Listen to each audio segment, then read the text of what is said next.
back to the Immigration Answers Show, day 6, January 6th, the 1-year anniversary of those fools storming the Capitol. Don't let them forget what they did, those traitorous bastards. Don't let them forget what they did. We won't let them forget what they did. But I'm trying to stay out of politics these days, trying to stay happy, trying to stay above such things. I'm giving you the link. I just shot a long video. We're trying to do videos up a little bit differently, but I just shot a long video on Asylum. That'll drop on Sunday, and that'll cover everything you need to know about Asylum. I'm enjoying our daily talks. We already have somebody in the waiting room. I actually think she's been in there since like earlier today because I was in here monkeying around with that new promo. Hey, how does everyone like that promo? Let me know if you like that new promo. That was Mahito, our marketing savant. She's the best. Everyone let me know where you're watching from, and we will go ahead and get started with today's show. Hi, Amy. Hi, Happy New Year.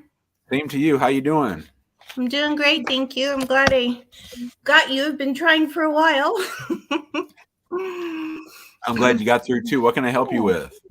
So I have I'm a U.S. citizen, and my husband is sorry, I had to let the dog out. My You're husband fine. is from India.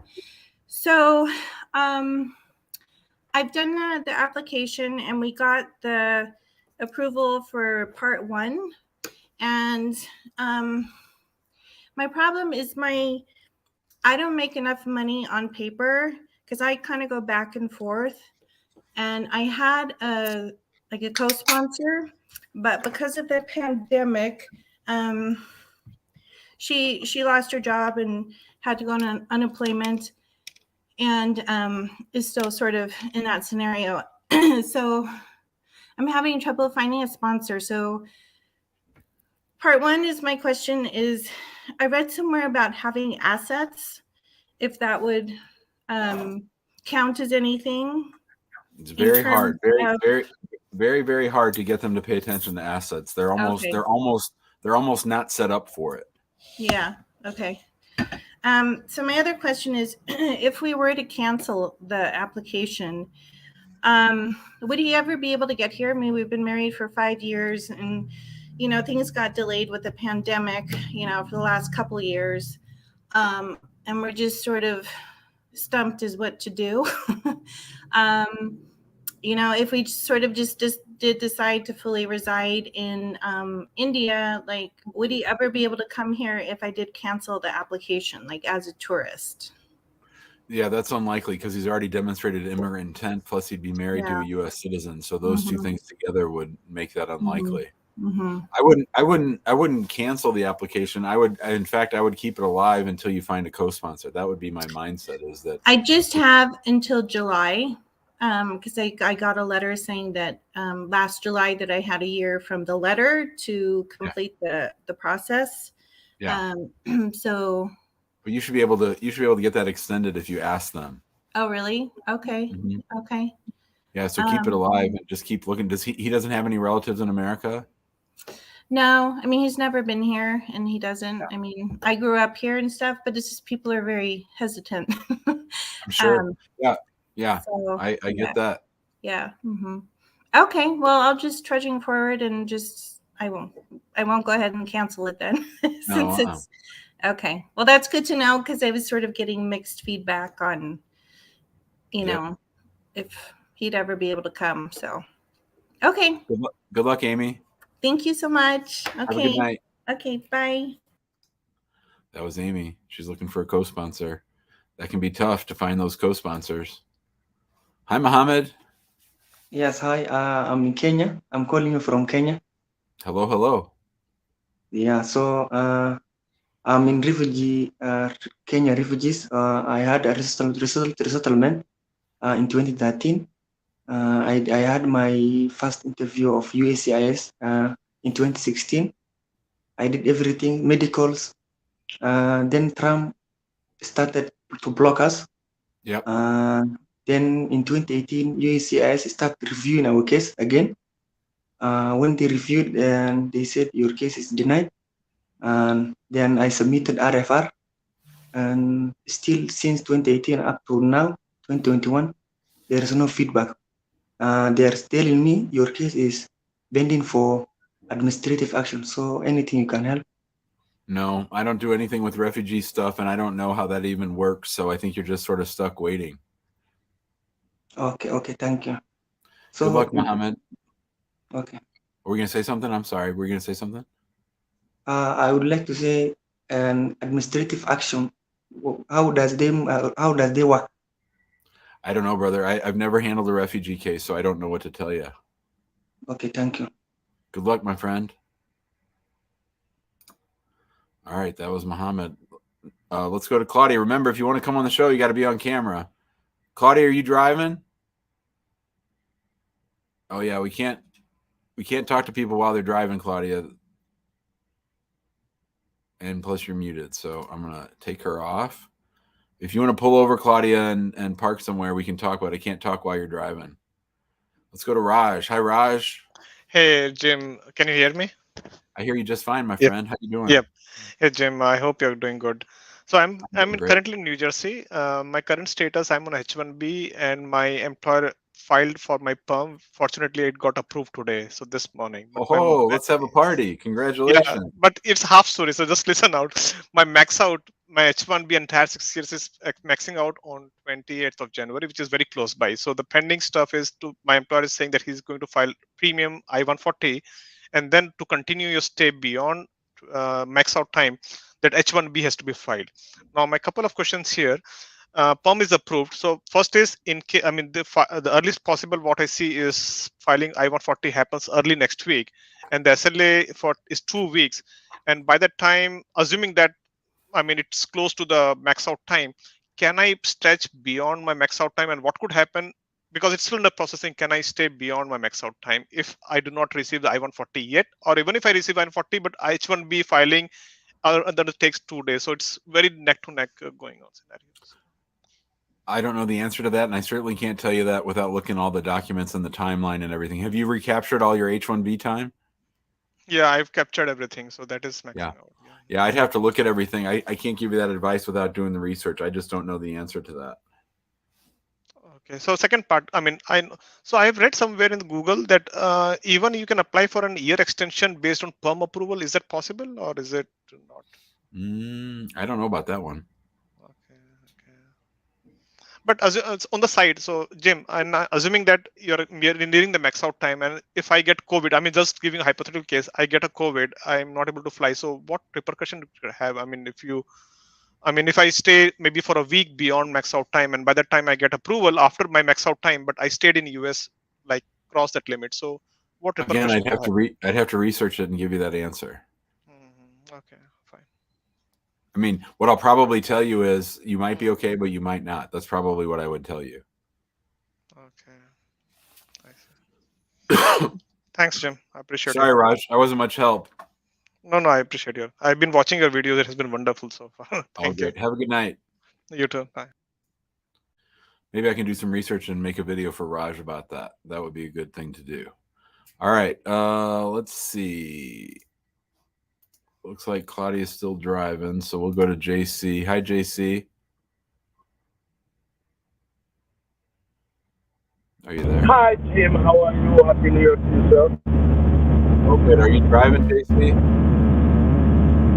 Yes, sir, I am. But I can't talk to people when they're driving. I'm sorry, people. I can't talk to you when you're driving. It's just not safe. So if you're one of the people that are driving, when you're done driving, just give me a thumbs up and I'll pull you up next. Okay. All right. Let's go to Sergio. Hi, Sergio. What's up, Jim? Thank you so much for having me. I have How you doing, man? question. Good, man. How are you? Great. So I make an application for the N400 for naturalization in 2020.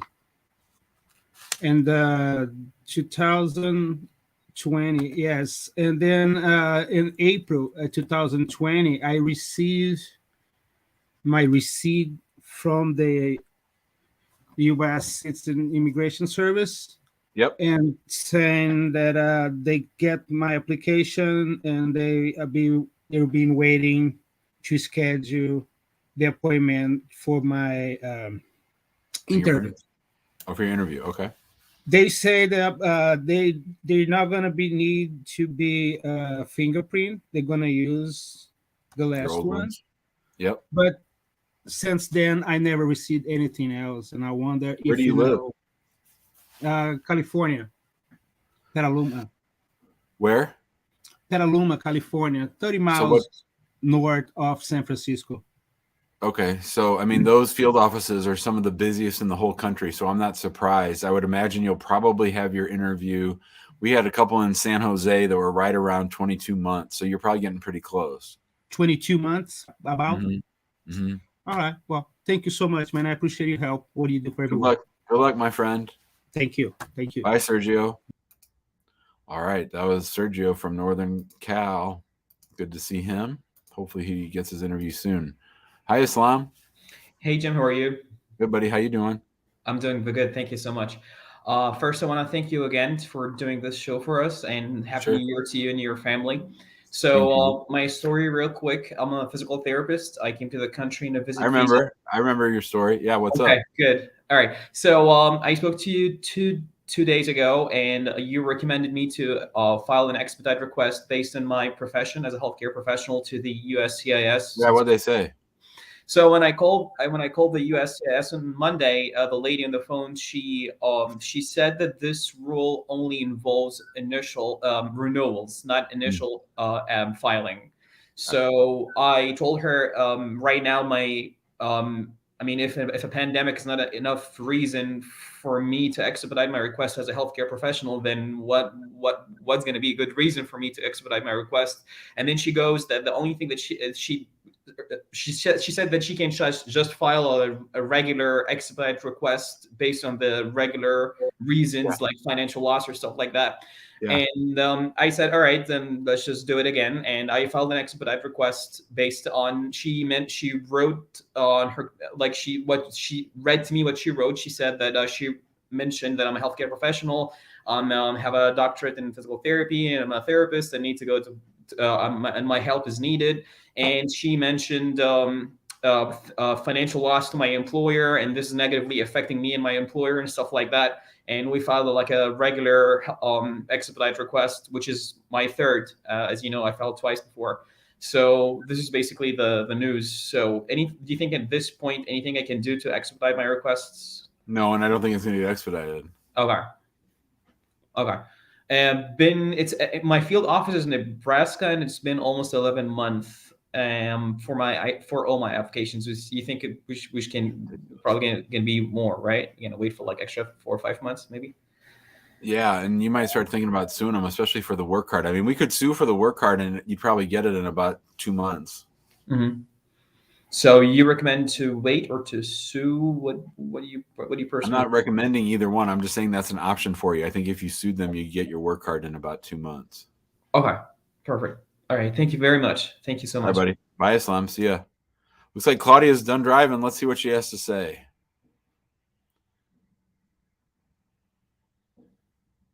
You're on mute, Claudia. Hello, I can't see you. Oh, I can hear you. Okay, go ahead. We can see you. Can you Jim, hear I me? can't hear you. Oh, you can't hear me? That's weird. Just no luck. Maybe hang up and call back in, Claudia. Try it again. I'm sorry, I can't hear you. That sucks. Let's talk to Nella. Hi, Nella. Hi, Jim. How are you? I'm great. How are you doing? Good. I like your glasses. Thank you. I like to be a little fashionista. They're pretty fashionisty. Thank you. So my mom applied for my uncle, to sponsor him. He lives in Canada. Sponsor him to come to the U.S. She's disabled, to help take care of her in 2015. Do you know if there's anything that can be done to speed up the process? Nope. No? Okay. And then if we wanted to retain you, is there any way where we can find your fees, or you can tell us your fees? To do what, Nella? Just to figure out how we can get him here, because he'll be a really big help. you can't. There's nothing that's going to work. I'm giving you the same advice whether you're thinking about hiring me or not, and that is that's just a cap. There's just a lot of people in line ahead of him. That's all that it is. Okay. There's nothing I or any other lawyer can do. Okay. Normally, do you know how long it takes? Yeah, about 15 to 20 years. Oh, wow. Okay. Yeah. Okay. Thank you. You're welcome. Good luck. All right. Thanks. Bye. All right, I'm just giving out bad advice and no advice all over the place. Hi, Abby. Hey, how are you? Good. How are you doing? Good, good. Happy New Year.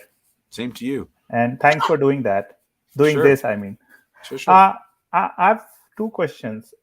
One is, so I filled my N400 form, and it's based on 3-year marriage. I mean, I filled the form after 4 years of permanent green card I had, like 10-year one.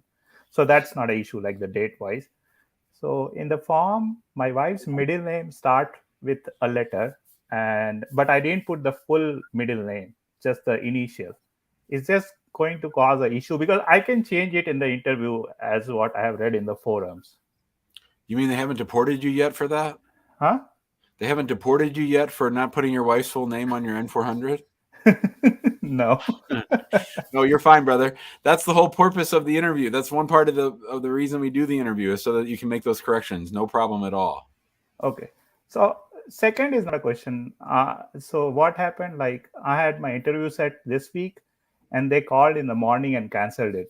I think it's mostly because of COVID, I think. Yeah, what field office? Yeah. Huh? What field office? Newark or New York? Newark, New Jersey. How long has your case been pending? Oh, it's only been a year. It's not bad. Like the interview was set, they canceled it, like called in the morning and canceled it. Yeah, we've I think always the last 2 weeks of December and the first 2 or 3 weeks of January, we've often seen postponements of interviews. It's almost like I think that the system sends out the interview notice, and then the officer's like, yeah, I don't feel like doing that one yet, and they roll it. I think, but that's just me. Okay. Also, it's COVID time, because I put this on Reddit forum. Like 4 to 5 people came and say, like, the same office, their interview was canceled the same week. Yeah. Like, so that could be people just calling in sick. Yeah. Yeah. Okay. That's all.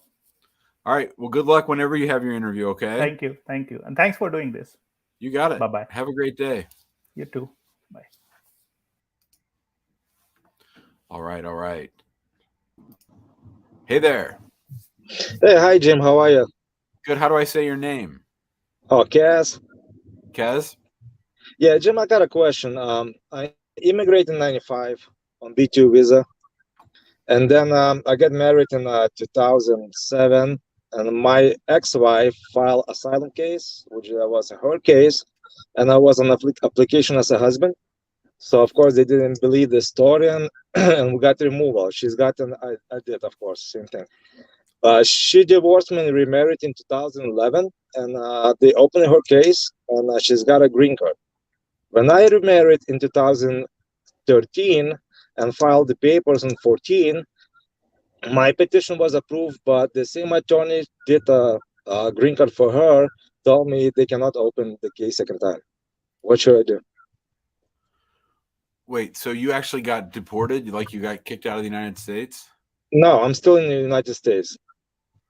And you since that case, so how did you enter the United States? On B2 visa. So you have a deportation order. You just never left. Did you take voluntary departure, or did you get a deportation order? There was I just received a letter. It says removal letter. A removal letter, like you've been ordered removed? Yeah, but she has the same thing, and they reopened her case and readjust the status, and she's got a green card. Okay, yeah, that's something we might be able to help you with. You should send us your paperwork, and we can talk about it. Because I tried to set up appointment with you, and the lady told me to join the show. Oh well, they should. Because I do have a copy of my file with me. I can come anytime. So you just call the office and reschedule. Yeah, or just here. I'm gonna send an email to this email address. info@hackinglawpractice or hackingimmigrationlaw.com. And just say I was on the show today with Jim, and he said for me to send over my file. Send it over, and we'll go from there. Okay, thank you so much, Jim. Bye, Kez. See you, buddy. See ya. All right, that was Kez. Let's go to Shota. Hi, Shota. Hi, Mr. Jim. How are you doing? Good. How are you doing? Thank you so much. I'm good. I would like to ask you some things. So, first of all, the USCIS, what is located in the New York, does it works way slower compared to the other states, or it's kind of normal? New York or Newark? New York City. Yeah, they're slow. They're slow, but not because they don't work hard. It's because there's just a lot of people there. A lot of people. So, is it like very slow comparing to the other states, or a little bit? Very slow. It's for sure. But like I've had cases where I file a marriage-based case in St. Louis and a marriage-based case in New York, and it takes 4 times longer in New York than it does here. Well, okay. So, second of all, I want to know where can I check my status? I'm on my F1 visa, and I just want to know that I'm on my visa actually. And online, where can I check it? The web page or? What do you want to check? My status. That I'm really. Are you still in school? Yeah, I'm in the school. So you just check with your international student advisor and make sure that your CVIS record is still valid. You can't check your own CVIS record online. Okay, I got it. So my 10th question is that after the marriage, when the person gets a conditional green card, and the I-130 is like way earlier applied, so the time when the person can remove the condition from the green card counts. The time counts from the time when the I-130 was approved, or after the person got the conditional green card. So are you asking me if it takes extra long for you to do your I-130, does that make it shorter for you to get the conditions removed? Is that your question? Yeah. No. So if your I-130 takes 5 years and you get your 2-year, you'd get a 10-year green card then, right? You wouldn't need to remove conditions, because if they issue you your green card after 2 years, then you're not going to have to file the 751, right? Because you'll get that 10-year green card. But if it takes a year and 10 months, and then you get your green card, it's from the date of that green card is 2 years is when you file the 751. So no. Okay. For example, if the person had an interview like before like 1 week, this 2 year would finished, and the person got a 2 years green card, the person can apply for the removing condition after 2 weeks, or no. It's 2 weeks from the start date of your green card, whenever it's granted. So yeah, so sometimes they'll rush to, like if they interview you the week before, they'll rush to decide it so that you have to do the 751 later. So okay, so if the time counts after I-130, so as long as the 2 years will be like completed, if the person have got like conditional green card, it's gonna be possible actually to remove the condition, as long as 2 years time period will be completed, as I understand, right? I don't know. I don't understand that particular question, but here's the deal. If you get your green card and the green card is issued 2 years and 1 day after your marriage, you get a 10-year green card. You don't have to remove conditions. If it gets issued 1 year and 360 days after you got married, you get a 2-year green card that starts the day that they issue it. Then 2 years after that, you have to file the 751. After 2 years. Yeah, I got it. You don't get the credit for the time that it was pending, I think is your question. Okay. Yeah. That was my question. Thank you so much. I appreciate it. You're welcome. Good luck. Thank you. Bye, Bye-bye. Shota. All right. Let's talk to Claudia. Claudia, can you hear me? Yes, I can hear you now, and I can see you.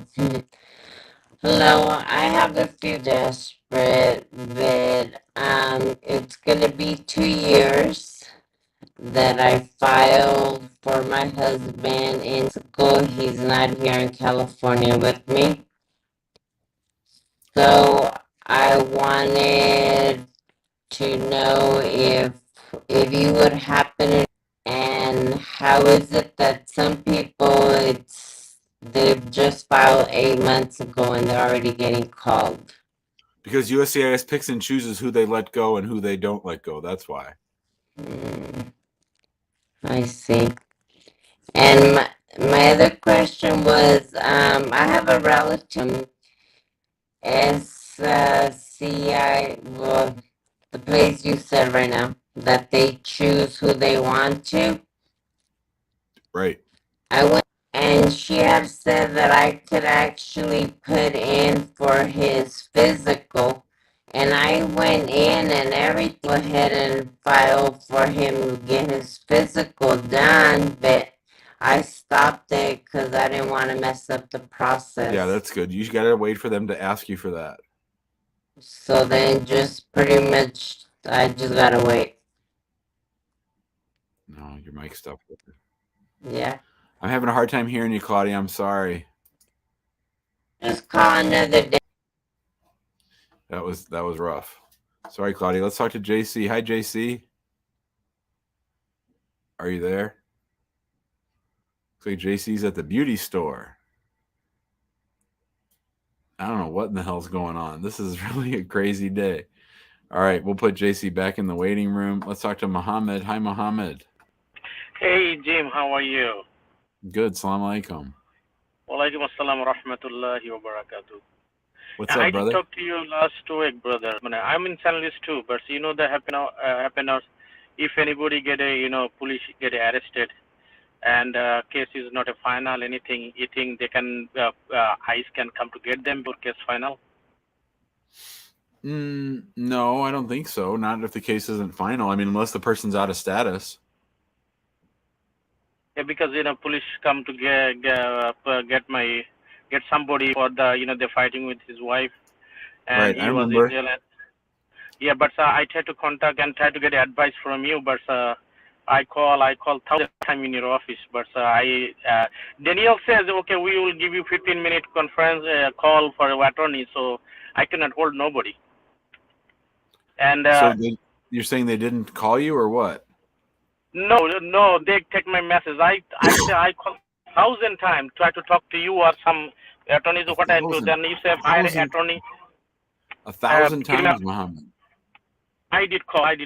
You sure it wasn't 2,000 times?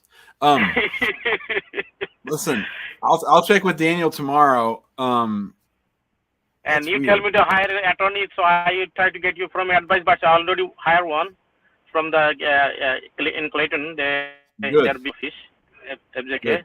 And now I am thinking about the immigration. If I need to hire now, or if I need to hire later, just I need to get advice from you.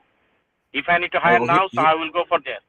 Here's my problem, Muhammad. It's gonna be hard for me to find you, because your name's Muhammad, right? So, do me a favor. Yes. Here's what you do. Call the office. Well, actually, I'm not gonna be here tomorrow. Let's see. I'm trying to figure out a way.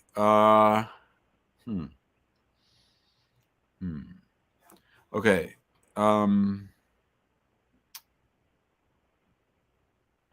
Because now my wife, she's so upset. She's I did mistake. I don't know what to do. Yeah. And right. my wife is so upset now. Here's what I want you to do. On Monday, call the office. Yes. On Monday at 8:30. Call the office at 8:30 and say, I'm supposed to talk to Jim today at 8:30. Okay, sure. Thank you, Jim. And I see you our mosque all the time. You came, but you don't come anymore. I don't know. Well, you know that your page on page. I visit different mosques, so but you can we are associated with the page on Lakeland. Yeah, I love that mosque. That's great. Yeah, okay. All right, I'm gonna put you down at 8:30. Muhammad's calling, so I'll tell him Muhammad's calling. All right, bud. We'll talk next week. Okay, brother. Thank you, brother. Have a nice day. All right. Assalamu alaikum. Oh, that was old Muhammad. All right, let's talk to Basar. Hi, Basar. Hi, hello, Jim. How are you doing? Good. How are you doing? I'm good. I have one question for you. I'm recently studying college in New York City, and then I'm graduating end of January, and then I just got married in Arizona, and then moving here, and then I will be applying my package, but also I would like to apply for the OPT too. I don't want to be out of status, but when I get my work card, I don't want to get the OPT instead of the travel card.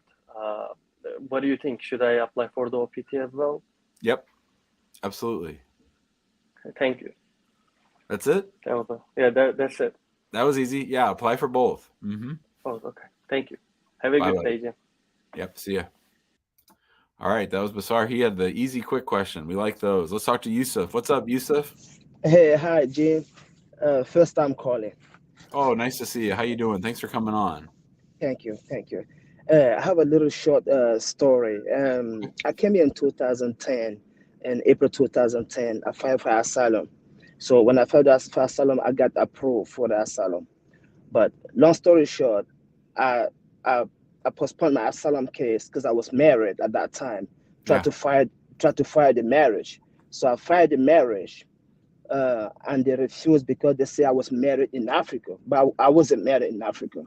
So I continued with my asylum. So I got my asylum approved, and I got my asylum approved. So just 2 to 3 months ago, they sent me the receipt. So since I found my asylum, it's taking too long. I was wondering if I could file my marriage study again. If I could file for the. So we gotta back up a little bit. All right. So when did you come to the United States? In 2010. What kind of a visa did you have? I don't remember. Like a visit visa or a student visa? I think it was like a visit. And when you got your visit visa, did you tell anybody at the embassy that you were married? Yeah, I did tell them I was married, but I was not. I was not married. It wasn't true. Yes. Okay, so then the first immigration benefit you applied for inside the United States was for asylum, right? Yes. Have you ever had an interview on your asylum case? Yes. And where did you have your asylum interview? It was in New York. When? It was 2019. And did they 2019. Did they ever issue a decision on your asylum case? They approved it? Yeah, I got approved. Yes. Okay. When did you get approved for asylum? In February 2019. February 2019. Okay. And then when did you get married? I got married 2005. 2015. 15? I'm sorry. Yeah, 15. And did you married a U.S. citizen? Yes, sir. And did that U.S. citizen file for a green card for you? Yes. And did that case have an interview? Yeah, I got the interview, but they turned it down because they said I was married in Africa. Yeah. Okay. That makes sense. Okay. Okay. All right. So now I understand what's happened. Now, what's the question for me? No, my question is, right now I'm proceeding with the asylum case, but I want to stop because they already sent me the receipt. They haven't sent me the receipt for the fingerprint yet. You're talking about the green card based on your asylum. Yes, the green card based on the green card based on asylum. Yes. And you don't want to proceed with that? Why don't you want to proceed with that? Because I was going when they approved my asylum case in February 2019. Before I applied for the adjustment, the pandemic dropped. The pandemic fall. So it took me too long. So I just applied a year's. I believe it was 2021. 21 for your green card. For the green card, right? Last I spoke with my lawyer, he said it was going to take like 2 years before they even think about seeing me. So I said, okay, it was taking too long because I've been here for very long time. I was wondering if I could change that to the marriage base. If I could still do the marriage. Here's the problem. They think you were married back home. They're probably gonna deny any marriage-based case you file because they're gonna say this marriage you have in the United States is not valid because you're still married back home. But not because they told me to bring the letter which proof I'm not married in Africa. So now I'm just telling you, I think it's gonna be a lot easier for you and maybe your only chance to get a green card is off the asylum. I don't know for sure. I'd have to look at everything, but I think that your asylum case is actually going to be easier to get approved than a marriage-based case. Okay. So I would not withdraw that asylum-based green card case. All right. All right. Thank you, Jim. That was all my question. Thank you so much. Bye, Yusuf. Thank you. Bye. You got it. Oh, look who it is. It's our old friend Mo. Hey, Mo. Hey, how you doing? Can you hear me? I can. What's up, buddy? Well, the lighting is kind of weird. Yeah, you look like you're on a spaceship or something. I'm not. All right. So I don't know if you remember my situation, but I remember. It's a same-sex case. Exactly. South America. Right, Chile. And so he came over in October, got married, went back in 2 weeks. He's got an ESTA visa because Chile is on the waiver, right, on the list. Now he's finishing his graduate work in Chile, but he is also, because of the pandemic, he might be able to go remote, like online on classes, you know. Mm-hmm. So we were thinking that maybe he can also work remotely. So we were thinking that maybe he could come up for like 3 months or something on his ESTA visa, his B1 ESTA, whatever, right, and stay 3 months or something. While I still haven't filed, by the way. I'm planning on filing like next week or something. I'm going to call you about that. But yeah, do you think is that advisable for him to be up here 3 or 4 months? So that he can work remotely? Does that count as working in the United States if he's working remotely for Chile? Yeah, so we take the position in our office that that's not work as far as unauthorized work. But of course, right, if he's married to a U.S. citizen, unauthorized work is forgiven. I'm only green card. Well, that's another thing. So we would need, I would say, instead of thinking about calling me next week or calling this show, we should have a real sit down, you and me and him, and talk it through so that we're all on the same page, because you have lots of moving parts, right, because there's his work, the ESTA, your green card, there's lots of different things I'd like to ask you about that I think we shouldn't do on camera. I agree. Okay, cool. Should I call and schedule something with you? Yeah, just call and say, hey, Daniel, that's me, Mo. He should just give him a little bit of background on your case, and then we'll go from there. Sounds good. All right. Thank you so much, Jim. Take care. Bye, Mo. See you, buddy. Bye. Yep. All right, let's see if JC's back on. JC, are you there? Can you hear us? Oh. JC, are you? Jim, how are you, sir? Happy New Year to you. Same to you. How can I help you? Yes, sir. We do, please, I want to be patient with me. I do have a speech problem. I have a question. I have withholding. Yes, sir. I have a withholding of removal. I went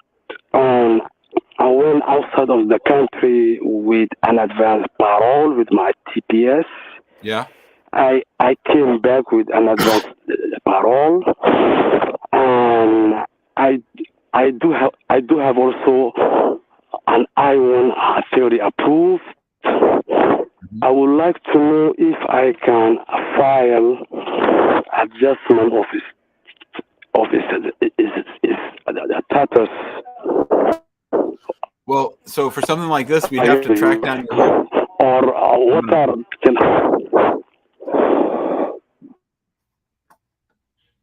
We're gonna have to. So I'm gonna mute you just because. Yeah, thanks.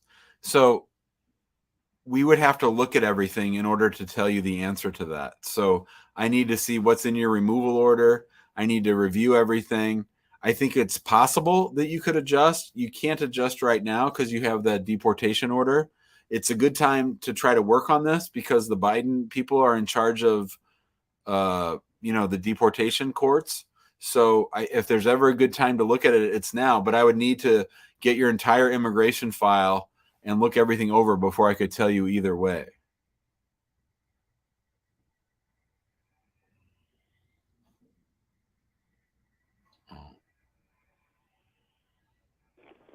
Okay, sir. Thank you. Just let us know. All right, that was JC. All right, I think we got time for one more. I'm going to head home to the house after this, but let's talk to Mufasa. Hi, Mufasa. Hello. Hello. How are you? I'm doing good. How you doing? I'm great, thanks. What can I help you with? Yeah, quick question. So I filed for my parents sometime in March, and pretty much when I check in June, they send me a receipt. I do everything online, and it's just showing me it show actively working on it. Yeah. But I haven't heard any positive or any feedback since then. So I was looking, is it too early to say I want to sue them or something like that? March of 2021? Yes. Yeah, you got to wait, probably until September, September, sometime around there before thinking about suing them. Okay. So are your parents here in the United States or are they overseas? They are in overseas. Yeah, I'd wait a while. They are in Nigeria, to yeah. be specific. Okay. Secondly, I wanted to ask another question for one of my friends. He's gonna call you either way. I think he has called your office. So what happened is that he has some stuff going on regarding his immigration. So the person that he first married is a US citizen. But some of these ladies that sometimes, because he's also a Muslim, and sometimes they do some stuff that is not related to our own belief, like drinking alcohol and weed and some other stuff. So anyway, when they went for interview, they went back and they went to see her. So unfortunately, he wasn't around then because he also got a job in another city. So he wasn't around, and they kind of threatened her or whatever they say, or because she was mad, she told them that this is all arrangement. He gave me money, blah blah blah. I've not seen him since the day of our wedding. Just because she's pissed off, and so the case go on and on for a little while.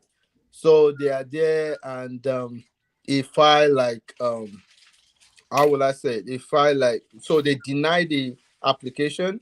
Then he kind of appeal, and the appeal is taking forever. He did like those machine you attach to yourself to do like in question and answer. Like an affidavit? You say what? Like an affidavit? Yes, but the one that you're gonna put like FBI use, that they put machine all over you to be asking you. Oh, lie detector test. You say what? A lie detector test? Yes. So Okay. he did all that and submitted the evidence and everything. He doesn't hear any feedback. Then after like a year again, the girl starts misbehaving, and he could not even sleep in the house, drink, and start being abusive. So anyway, he left the house. Then he went and filed. The appeal is still going on. Then he went ahead and filed appeal. But when he filed an appeal, so I always been introducing him to you that you should listen to some of your videos and everything. So I watched some of your videos that you said. I said, I didn't even know, try to look at some of your credentials that you have, like the marriage certificate, your birth certificate, and all that. So he tried to verify on his own, not immigration. He verified it, and he couldn't verify his marriage certificate. He couldn't verify the birth certificate or whatever, for what reason. So I told him, I said, then that is another flag that you might need to look. So I told him that he has two options. It's either he withdraw all the application and start all over, and go do another divorce and notify the old marriage. So he was telling me that, but what is it going to look like if you withdraw his application? So I told him that it's better off for you to withdraw it, because now you can notify the whole marriage and start all over. So if that is advisable, And what is the process if someone married in Nigeria and want to divorce here? What is the process? And if they withdraw his application without putting in another application, does it have a big negative impact in him? And what about the case that is going on if you withdraw it? Because now he has appeal with immigration, he also have an abuse application going in, and he requested for work authorization for those two. So I personally advise him that he should contact your office, but they say you don't take consultation anymore. And but I told him that he should also just try to go and do another divorce and notify the marriage, since they are not even, they have departed with the American that he married, that he should notify that marriage, and that will scratch everything off. When you give him an advice, maybe you will withdraw the paper and look at whatever has gone on in this case. Have you ever I don't think have you ever heard the expression, have you old Mufasa, he got disconnected. He was having phone problems. There's an old saying. Here he is. Let me bring him back on. There's an old saying, Mufasa. I don't know if you've ever heard of it. Can you hear me? I can hear you, but can you hear me? Can you hear me? Yeah, I can hear you. Can you hear me? I don't know why I can't hear you. I think your headsets are dead. Can you hear me? I find it difficult to hear whatever you're saying. That's okay. Can you hear me now? Hello? Can you hear me? All right.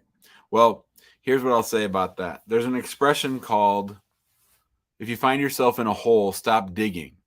Mufasa's friend needs to stop digging. If he's got a dog of a case, a bad case that they're already all over him on, it doesn't make sense to keep pushing on that case. So Mufasa, you're right. Your best advice was that he should call our office and see if we can help. Now, if he withdraws the case, I don't know what other immigration status he has. I don't know. I couldn't tell if he's married a new person or not, but it certainly sounds like the case that he's got on appeal is sort of a dead case and one that shouldn't be pursued anymore. So I see there's a guy named Linus in the room. I'm going to take Linus and then we'll end for today. Hi, Linus.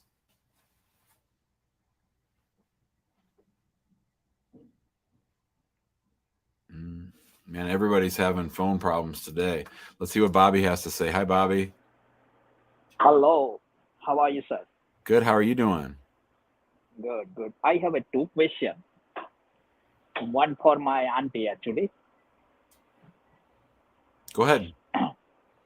She is a U.S. citizen and she filed for her brother and sister. And USCIS sent some letter, but they are moving and they're missing their letter. So after when they notice about that, like maybe after 2 years, so they're already time passed. So now they close their file. Yeah. Any way possible we can open their file? They could ask. I don't know. I mean, I would think mostly those are denied, but they could ask. They can ask like 3-4 times, but they don't ready to do something. Don't get their hopes any up. Option? Don't get their hopes up. No. No. All right. And one more thing. Yeah. I am a U.S. citizen, and my couple my couple cousin in India. How can I bring them here? Who do you want to bring from India? My cousin. You can't sponsor your cousins to come to the United States. I have a business, so we can do like any L1 visa or like that. Like for a subway? Yeah, subway like that. No, that's not going to work. The L1s are for intercompany transfers for international companies. Oh, okay. So nothing, any option, right? All right. Thank you very much, sir. Have a good night. All right, everybody. That'll do it for tonight's show. We will see you all tomorrow. I'll be on same time tomorrow, 5 o'clock. We'll see you then. Thanks, everybody.